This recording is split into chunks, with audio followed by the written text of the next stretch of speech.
CNT140, Chapter 4, we're continuing on the testing. So the next test that is typically done on these cables is your attenuation to crosstalk ratio.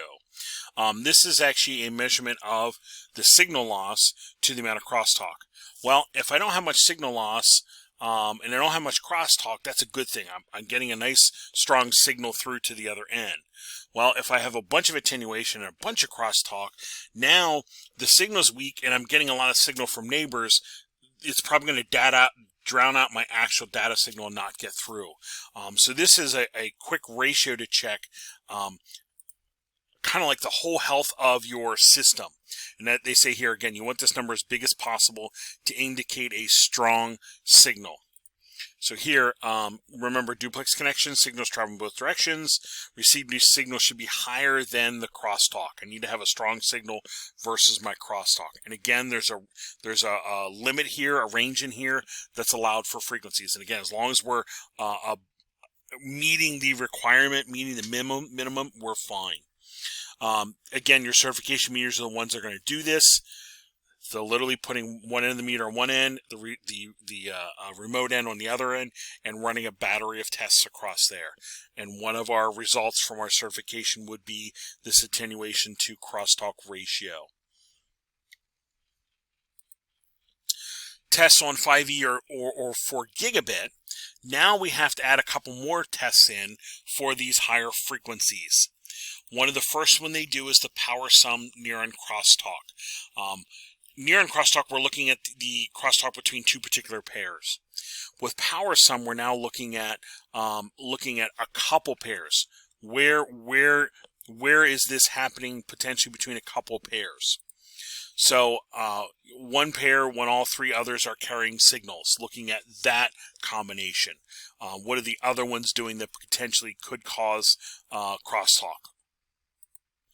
Far end crosstalk is near where the signal was sent. Farward is the other end, the remote end, if you will. So here we have a signal here, and we're looking to see, are we getting crosstalk value over here on the end? Are we getting crosstalk value over here on the end? That kind of thing. Here was a picture I found that kind of summarizes all of these for you, and it was actually pretty handy. Near and crosstalk, I'm looking for it here. I'm looking for crosstalk in this area. Your power sum, I'm looking for the other wire pairs to affect this one. The far end, I'm looking for my signal here, and is it showing up on another wire pair out here?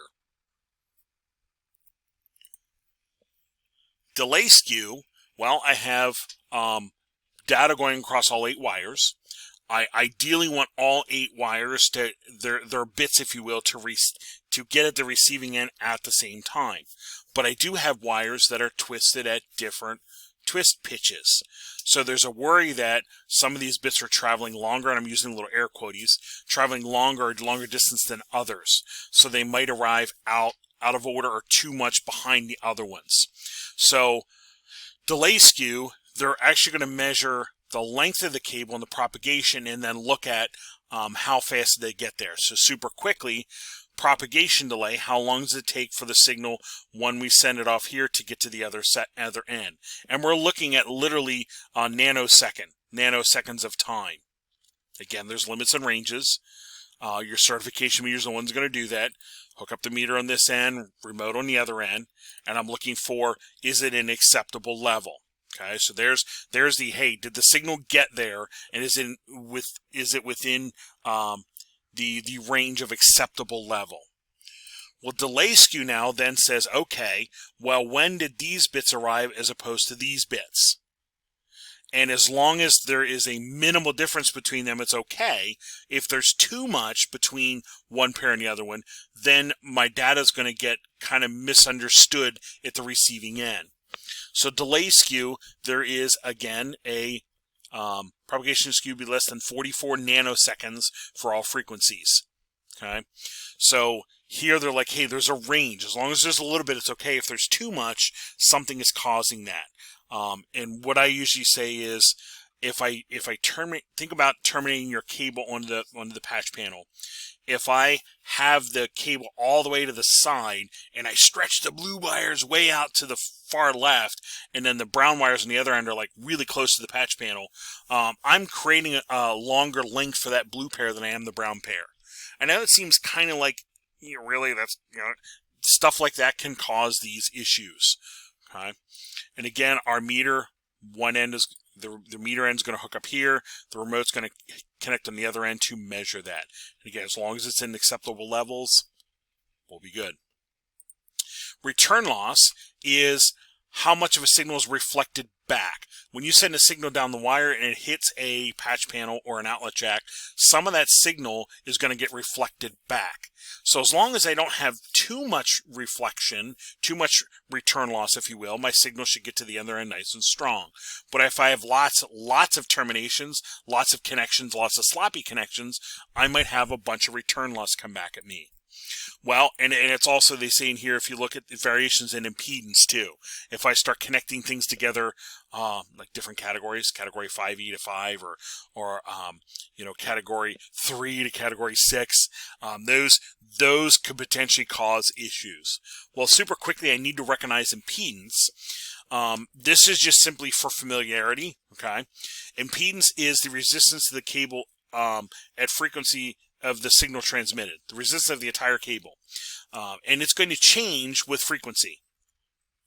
So the total opposition of that signal along with the resistance and other things in the cable. So it's going to include the resistance and what are called reactances. Again, familiarity, do not get hung up on the math, but I'm showing you that there's two reactances that come across when you deal with impedance. There's your inductive reactance and your capacitive reactance. Well, if I look at those formulas, frequency is a part of both of those. So as that frequency in the cable is changing, it's throwing all this off, which is affecting the impedance. Okay? And the impedance of my system should be 100 ohms. All my components across the system should be 100 ohms. Well, if that impedance gets out of whack, I'm going to have return loss. I'm going to have signal reflection. So if we go back to our categories of cabling, when we increased the frequency across the cable to get more bits through time, they had to change the structure of cabling to keep it at 100 ohms so we would get our signal through. So as they kept increasing the signal frequency, they had to keep changing the structure of the cable to keep this in the 100 ohm impedance range. That's another reason why, as we look at these cables, those changes have occurred. And again, I'm not showing the math. I'm just showing the math so you understand frequency is a part of it. So as they changed and increased the frequency, this all got out of whack. So we had to make sure that the structure of the cable adjusted to make sure we kept it in that 100 ohm impedance range. All my components must be of the same category, if you will. So category 6 patch panel, category 6 cabling, category 6 outlets, category 6 patch cables, etc., to keep it all in the 100 ohms range. And as long as I've done all of that, my return loss should be minimal. It should be minimal. So when I test, again, I'm trying to make sure it's within range, but it's those impedance differences that would cause that signal reflection, that return loss. Again, meter, I put the meter on one end, the remote on the other end. I test that. I get a result. As long as it's within parameters, it's going to let me know it's acceptable. With category 6 and category 6A, there was a need to add another test called test for alien crosstalk. There is some debate on how valid this is, but super quickly, when I have a bundle of cables, okay, in this case 1, 2, 3, 4, 5, 6, 7, a bundle of 7 cables together, the worry is the brown pair here, the brown pair here, the brown pair here near each other, you could potentially have crosstalk between them. And over here I have the blue pair laying next to each other, blue pair laying next to blue pair laying next to, we could have potential crosstalk between them.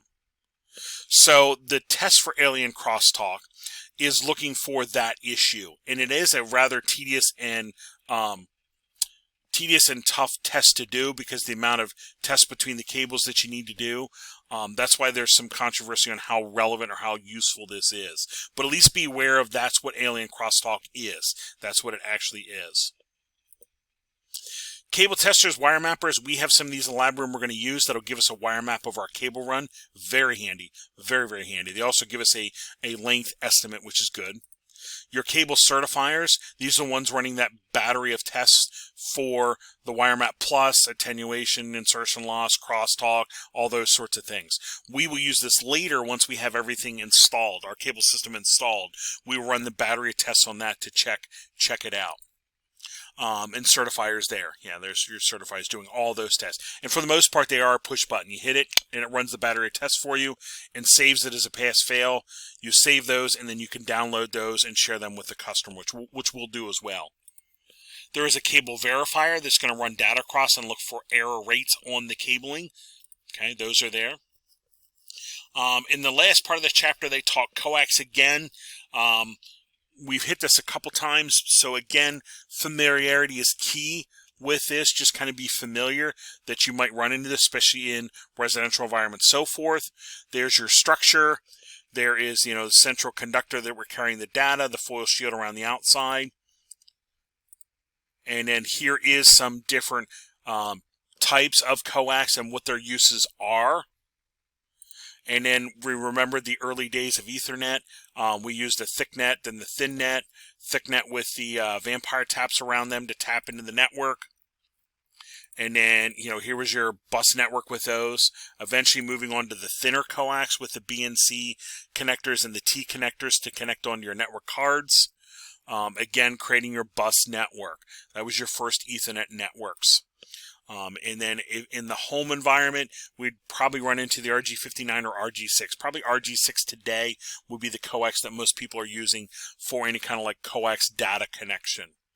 I might run into this F-type connector on my RG6 in my house and that sort of thing. In a data center, I might run across the 10G base CX4. This is a coax connection for short distances in a data center. So again, just kind of be familiar in case you run into that you at least recognize what it is. So there's the end of Chapter 4.